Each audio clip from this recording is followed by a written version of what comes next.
하나님 말씀 봉독해 올리겠습니다.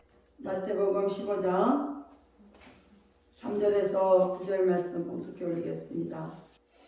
마태복음 15장 3절에서 9절 말씀. 대답하여 가라사대 너희는 어찌하여 너희 유전으로 하나님의 계명을 고만느뇨.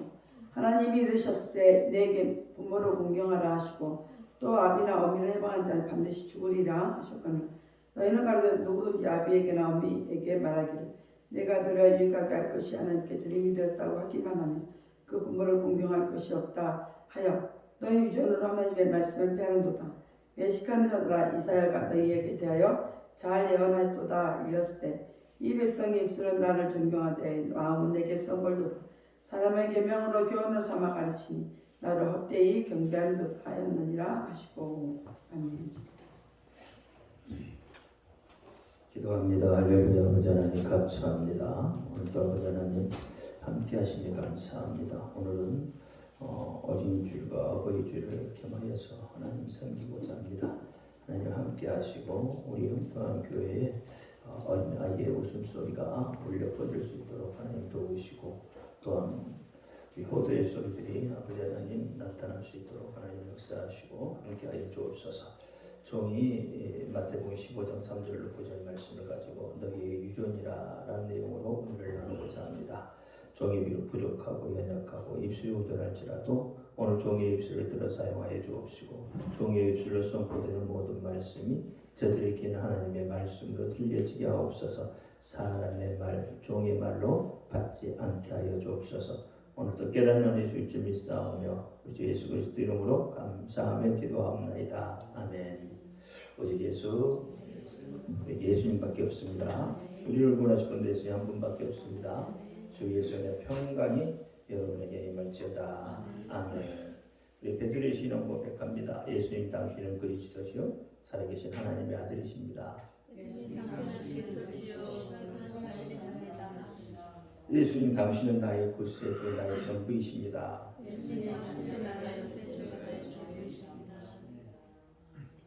아멘. 오늘 제목은 너희의 유전으로.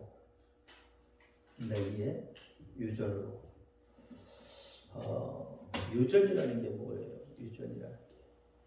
유전이라는 게 위에서부터 이어져 내려오는 것이 유전이죠. 이 말은 건네다, 건네주다 또는 전해주다라는 의미에서 유래된 거죠. 그러니까 이 유전이라는 것은 조상들로부터 구전으로 전해져 내려오는 일종의 행위법이죠. 행위법. 그것이 유전입니다. 우리는 이런 유전을 사실 지키며 살아가고 있죠. 이런 유전을 잘 지키지 못하면 손가락질을 당하고 또는 몰매를 맞을 수도 있기 때문에요. 오늘 본문이 그렇습니다. 장로들의 유전을 지키지 않는다고 그렇게 예수님을 향해서 손가락질할 때 예수님께서는 8절과 9절 말씀에 그렇게 말씀하죠. 이 백성의 입술로는 나를 존경하되 마음은 내게서 멀도다. 사람의 계명으로 교훈을 삼아 가르치니 나를 헛되이 경배하는도다. 이렇게 얘기합니다. 또 마가복음 7장 13절에 또 너희의 전한 유전으로 하나님의 말씀을 폐하며 또 이 같은 일을 많이 한다. 이렇게 이야기합니다. 유전이라는 것이 어떻게 보면 하나님의 말씀보다도 더 지금 앞서 있는 거죠. 그러니까 유전을 앞세우면 하나님의 말씀이 들려지지 않게 되어집니다. 하나님의 말씀을 폐해버린다고 그렇게 이야기하잖아요. 요한복음 9장에 보면 남의 나면서부터 소경된 자를 고치신 사건이 나와요. 나면서부터 소경된 자를 예수님께서 진에게 침을 발라 고쳐주시죠. 이 사람의 생각으로는 절대 불가능한 거죠. 이미 나면서부터 소경된 자니까 시신경이 없는 자라는 이야기예요. 그것을 하나님께서, 예수님께서 진에게 침을 뱉고 그리고 눈에 발라주심으로 그가 낫게 되는 이야기거든요. 그런데 그 부모가 장로들이 와서 물어봤을 때 뭐 때문에 어떻게 그가 나았는지를 말하지 못하죠. 왜 그럴까요? 왜 그렇게 말하지 못했을까요? 아니, 나면서부터 소경된 자를 고쳐주었으면, 그렇잖아요. 좋아서 동네방네 다 소문을 내고 다녀야 되는 거 아닌가요? 여러분, 병원에서 안 된다는 것을 하나님의 은혜로 치료를 받았으면 여러분 어떻게 하죠? 하나님이 고쳐주셨다고 입을 벌리잖아요. 그렇죠? 소문 내죠. 그렇잖아요. 소문 내요. 어저께 요한복음 4장에도 그렇잖아요. 사마리아 여인이 와보라 그러잖아요. 동네방네 돌아다니면서 와보라 그러잖아요. 그런데 이 나면서부터 소경된 자의 부모들은 그 말을 하지 못해요. 왜요? 뭐 때문에요?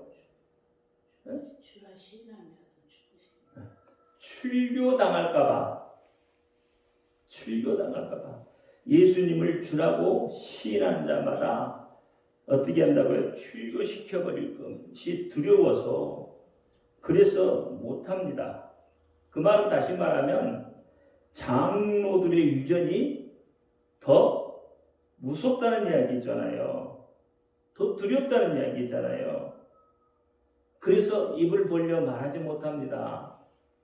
그러면 오늘날 우리는 어떻습니까? 우리의 모습은 어때요?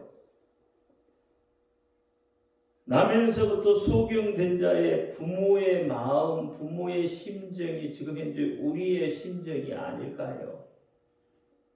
하나님의 은혜를 받았으면서도 예수 그리스도의 십자가 구원의 은혜를 받았음에도 불구하고 우리는 함구하잖아요. 아무런 말 한마디 하지 않죠. 그 은혜가 얼마나 큰가를 말하지 않잖아요. 뭐 때문에 말하지 않죠? 요즘 시대가 그래서 그런가요? 그래서 말하지 못하나요? 예수를 전하면 핍박받을 게 두려워서 사람들의 손가락질 당할 것이 두려워서 우리는 말하지 않죠.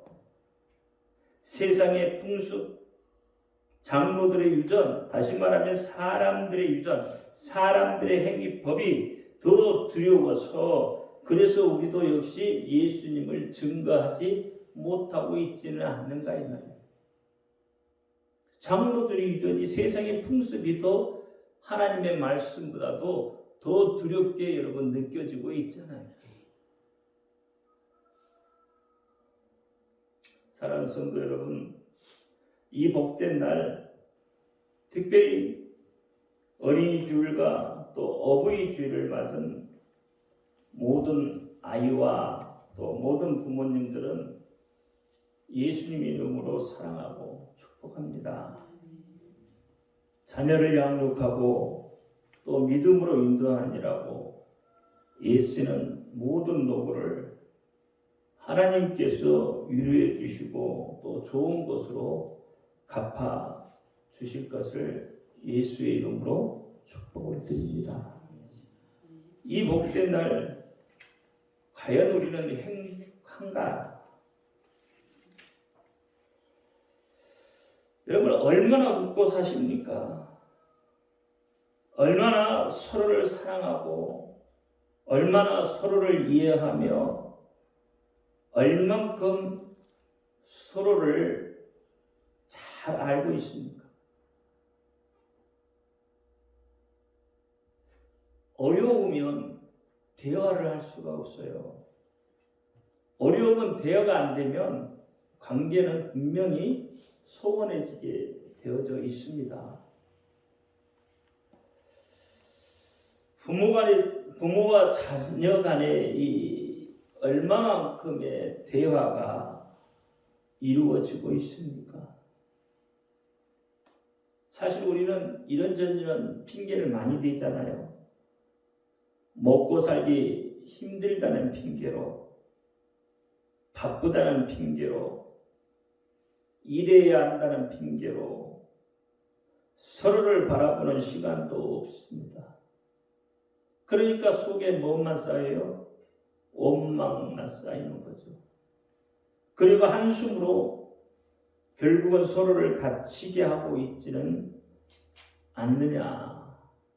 여러분, 우리의 삶을 한번 돌아볼 수 있기를 바랍니다. 지금의 이 아이들의 행복 지수는 과거에 비해서 높을까요? 아니면 낮을까요? 낮다고 하네요. 예, 분명 삶은 여러분 과거에 비해서 월등히 좋아졌죠. 그렇다면 행복 지수가 높아야 되잖아요. 그럼에도 불구하고 지금의 아이들은 행복하지 않다. 지금도 그렇잖아요. 물어보니까 행복하지 않다고 하죠. 왜 그럴까요? 뻔한 소리 같지만 제대로 신앙 교육을 신앙으로 양육받지 못했기 때문에 이게 첫 번째 이유예요. 그러니까 아이들에게 믿음이라는 것을 유산으로 심어주지 못하고 있기 때문이다. 예수의 이름의 권세와 말씀의 능력을 그들이 믿지 못하기 때문입니다. 그 중에 이유가 하나가 뭐냐면 믿는다고 하는 이 어른들이 아이들에게 그 믿음의 본을 보여주지 못하고 있기 때문에 그래요. 둘째로는 빠른 세상의 변화죠. IT 산업, 그렇죠? 과학, 학문 이런 것들이 우리가 상상하고 있는 것보다 훨씬 빠르게 지금 변화되고 있기 때문에 그래요. 심지어는 여러분 달나라도 갔다 오는 시대잖아요. 그러니까 성경의 역사가 그들 눈에 어떻게 보이겠냐고요. 헛으로 보여지기 때문에 그럴 거란 말이에요. 물질 만능, 개인주의 이런 것들이 팽배해졌기 때문에 공동체 의식이라는 것이 사실 없습니다. 지금. 그래서 어떻게 해요? 자기 소견에 좋을 대로 그렇게 행동을 해요. 이런 룻기 1장을 보면 이렇게 시작을 하죠. 사사들이 치리하던 때에 그 땅에 흉년이 드니라 하였어. 그럼 사사들의 시대는 과연 어떤 시대냐 이 말이에요. 사사들의 시대는 하나님의 목소리를 충종하지 않는 시대입니다. 하나님을 알지 못하는 시대예요. 그리고 이방 족속과 통혼하고 그들의 신을 섬기는, 즉 다시 말하면 우상 숭배의 시대예요. 이런 시대에 그 당시의 사람들은 하나님의 말씀을 따르지 않았고 하나님의 말씀을 떠나서 자기 소견에 좋을 대로, 자기 소견에 옳은 대로 그렇게 행동을 하는 시대다 이 말이에요. 그러니까 영적 현실이 어떠했는지 그 사사시대를 보면 알 수가 있는 거예요. 그러니까 사사시대의 사회적인 모습은 흉년과 또 이방인의 침공, 압제 이런 것들로 다 어떻게 점철되어 있는, 어떻게 보면 정말로 암울한 시대다 이 말입니다. 그럼 이 사사들의 시대하고 지금 우리의 시대는 어떻습니까? 아이들이 행복하지 않다고 그러죠. 그럼 어른들에게 물어봅니다. 어른들은 행복하십니까? 어른들도 역시 뭐예요? 행복하지 않다고 그래요. 살기 힘들다고 그래요. 그렇잖아요. 그러니까 지금 보세요. 사람들이 어떻게 교회를 점점 떠나가고 있잖아요. 하나님의 말씀이 그들의 귀에 들려지지 않잖아요. 많은 사람이 하나님을 알지 못하잖아요. 이방 족속, 다시 말하면 우상 숭배를 하고 있는 시대예요. 여러분 지금 우상 숭배가 뭐죠? 물질이에요, 물질. 물질만 볼 수 있다면 어떤 나쁜 짓거리라도 할 수 있다는 거예요. 그렇잖아요. 지금은 초중고생들이 여러분 마약까지 하는 시대가 돼버렸어요. 그럼 지금 시대나 사사들의 시대 뭐가 달라요? 너무나도 똑같잖아요. 세 번째는 육체적으로 움직이지 않는다는 거예요. 움직이는 거 싫어해요. 육체를 많이 움직여야 건강할 텐데 육체 움직이는 걸 싫어해요. 그러니까 뭐가 생겨요? 비만이 생기는 거예요. 지금의 아이들을 보면 참 불쌍합니다. 성공이라는 그 프레임에서 여러분 밤늦게까지 초죽음이 되도록 교육을 받잖아요. 학교 교육을 넘어서 학원 교육까지. 그렇게 공부해서 과연 몇 사람이나 소위 부모들이 말하는 성공이라는 것을 할 수 있겠느냐는 거예요. 여러분 지금 강남에서는요. 일부 부유층의 사람들 간에 초등학생 때부터 의사를 시키기 위해서 의사 교육을 시켜요. 초등학교 때부터. 그러니 의사가 되기 위해서 초등학교 때부터 교육을 시키니까 얼마만큼 교육을 시키겠어요? 엄청나죠? 노는 게 없죠? 놀 시간이 없어요. 무엇부터 배워야 돼요? 영어부터 배워야 돼. 수학해야죠. 그쵸? 이런 것들로 공부를 시킨단 말이에요. 그럼 그 사람들은 그죠? 내가 내 돈 가지고 내가 내 자식 교육시킨다는데 당신이 무슨 상관이냐? 그럼 할 말 없는 거죠. 내가 내 자식 잘 되게 해서 성공시키겠다는데 당신이 무슨 상관이냐? 할 말 없는 거죠.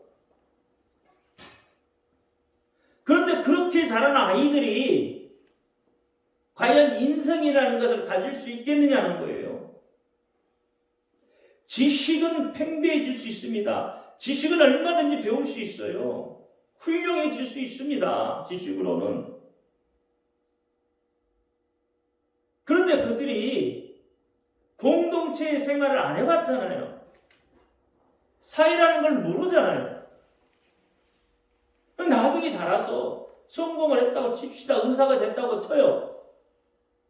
그래서 돈을 좀 벌고 이름 좀 날렸다고 쳐요. 근데 그 사람들이 과연 올바른 인성을 가지고 거기에 임할 수 있겠느냐는 거예요. 요즘 지금 낭만 닥터 하죠. 낭만 닥터. 그쵸? 낭만 닥터 거기에 보면 그렇잖아요. 의사 면허를 따가지고 이제 수술대에 들어오라고 그러니까 인턴이죠. 수술대에 들어오라니까 어떻게 해요? 시간 보고 퇴근 시간 됐다고 수술대에 안 들어가 퇴근해버려요. 그리고 있는 사람들이 수술을 해요. 이게 MZ시대인가요? 이런 게 과연 MZ시대냐고요. 자기 할 말 하고 자기 생각하고 자기 뜻대로 하고 자기 속에는 좋을 대로 했다 이 말이에요. 그게 MZ 시대냐고요. 저는 그렇게 보지 않습니다. 그게 그렇게 몰상식한 것이 MZ 세대라고 보지는 않아요. 나중에 이제 그가 스토리를 보면 바뀌겠죠. 실력이 다가 아니라는 거예요. 닥터 부영주가 그렇잖아요. 닥터 부영주가 사람 살리는데 적이 있고 아군이 어딨냐고요. 사람을 살려내는. 그게 뭐예요? 인격을 갖추고 있다는 이야기예요. 그럼 인격을 갖추지 못하면 사람을 골라 치료할 거 아니냐고요. 돈 있는 사람은 치료 잘해주고 돈 없는 사람은 치료도 안 해주고 그런 세상이 되잖아요. 사실 낭만 닥터라는 게 그런 내용이에요. 자기 소견에 좋을 대로 인성이 없어진다 이 말이에요. 과연 이것을 하나님께서 원하시겠느냐?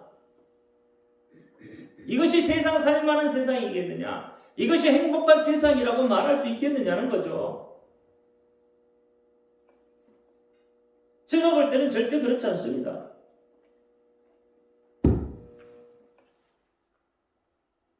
그게 살만한 세상, 행복한 세상이 될 수가 없어요. 성공이라는 것이 결국은 돈 많이 벌고 높은 지위에 올라가는 것인데 그렇게 올라간 그들이 어떻게 보면 사회에 독이 되고 있는 것 또한 부정할 수 없는 그런 사실이라는 말이에요. 그게 현실이에요. 사실 저희 때만 해도 공부하는 소리보다도 건강하게 잘 자라다오 이런 소리를 더 많이 들었잖아요. 밖에 나가서 운동하고 뛰어놀다가 들어오죠. 코 찔찔 흘리면서요. 마냥 신나게 놀다가 저녁 때가 되면 밥 먹으라고 찾아다니고 부를 때 비로소 집으로 들어오잖아요. 근데 그 시대의 사람들이 건강하다니까요. 그 시대의 사람들이 육체도 건강했고 정신도 건강했어요. 그 시대에 여러분 반찬이나 해봐야 뭐가 있겠어요? 반찬이나 해봐야 별거 없어요. 그 시대는 쌀이 구해서 꽁보리밥에 김치가 있으면 다행이요. 된장국 이런 거 한바탕 띄고 놓으면 그게 그렇게 기가 막히게 맛있고 좋았단 말이죠. 그게 행복한 거예요.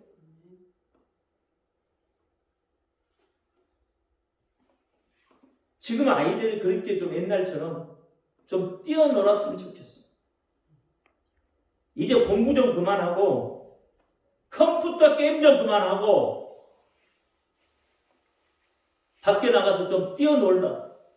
땀 뻘뻘 흘리면서 좀 뛰어놀아. 그런 소리가 좀 들려봤으면 좋겠다 이 말입니다. 예전처럼. 그러면 여러분 인성이 자라고 육체가 건강해지는 거예요. 예수를 닮아가는 아이, 하나님과 사람에게 사랑받는 아이가 많아졌으면 좋겠어요. 예수님께서도 아이들을 안고 저희 안수하고 나서 축복하신다 했어요. 그러니까 부모들이 아이들에게 늘 어떻게 끌어안고 축복해주는 그런 시대, 그런 세대가 됐으면 참 좋겠다 이 말입니다. 대화가 없이 서로의 삶에 아이들이 방치해놓은 이런 시대보다는 그렇잖아요. 부모가 그 아이들과 끌어안고 그 아이들 머리에 안수하고 축복하고 얼마나 좋았어요. 그런 아이들이, 그렇게 자란 아이들이 인생이 잘못되겠어요? 인생이 잘못될 수 없죠.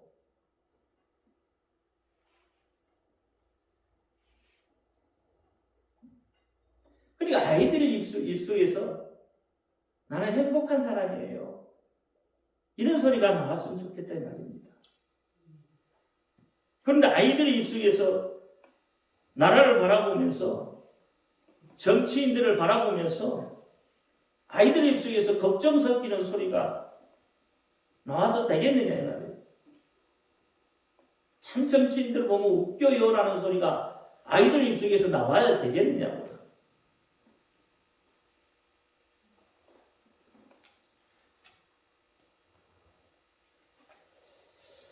예수님의 모든 모범적인 삶과 가르침은 우리에게 다 모범이 됩니다. 온전함에 이르게 하는 통로가 된다 이 말입니다. 예수님이 보이신 이 효도의 모습을 살펴보면서 이 시대 우리의 효도의 모두를 삼을 수 있기를 바라요. 저는 예수님도 그렇겠잖아요. 순종하셨잖아요. 예수님도 부모의 말에 순종했어요. 하나님의 말씀에 순종했어요. 누가복음 2장 57절에 예수께서 함께 내려가사 낫사렛에 이르러 순종하여 받드시니라 이렇게 이야기합니다.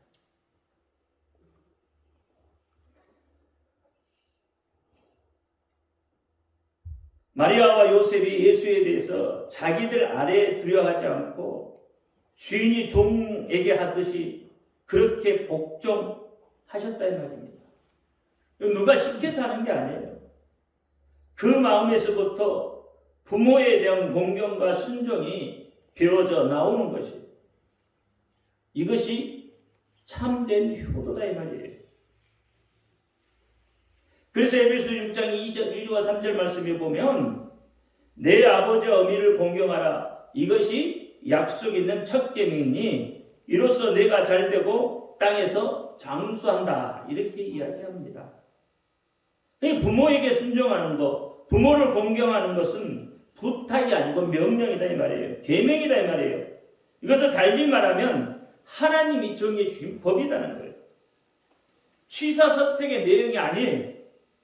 우리가 하나님을 경외하고 예수를 믿으면 그 계명 앞에 다만 순종하며 나가는 거예요. 사사세대처럼 자기 속은에 좋을 대로 하다가 여러분 뭐가 왔다고요? 기근이 왔다는 거예요. 기갈이 왔다는 거예요. 우상숭배, 하나님의 말씀이 경홀히 여겨졌다 이 말이에요. 그래서 하나님의 징계가 있게 되는 거예요. 우리는 하나님의 말씀에 순종하는 사람이에요. 그럴 때 부모의 말에 순종하는 사람이 되어야 돼요. 그럴 때 땅에서 잘 되고 장수한다고 하잖아요. 여러분 땅에서 오래 살고 싶고 장수하고 복받고 싶으면 부모에게 효도하라 이 말이에요. 예수님이 그렇게 하셨듯이 부모님을 공경하고 말씀에 순종하라 이 말이에요.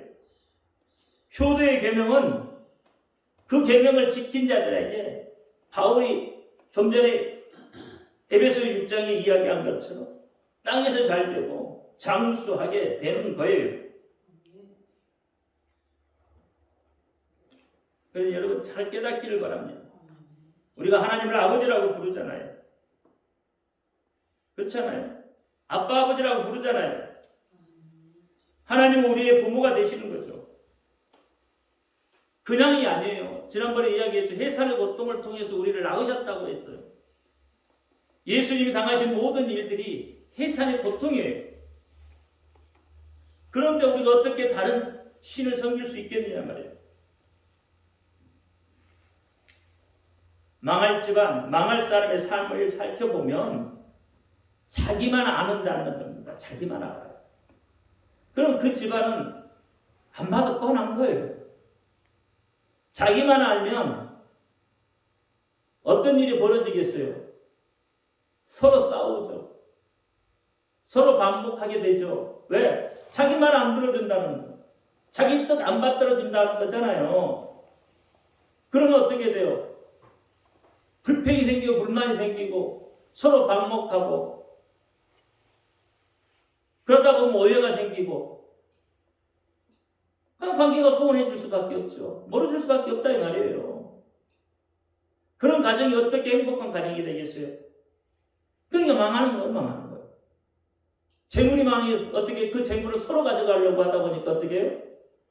나중에 살인까지 일어나는 거예요. 가족끼리 살인까지 일어나고 가족을 속이고 그러니까 그런 집안이 어떻게 보면 망할 집안이다. 이런 사람들이 어떻게 부모에 대해 효도하겠어요? 오늘 본문에 고르만 그러면 끝나는 거지.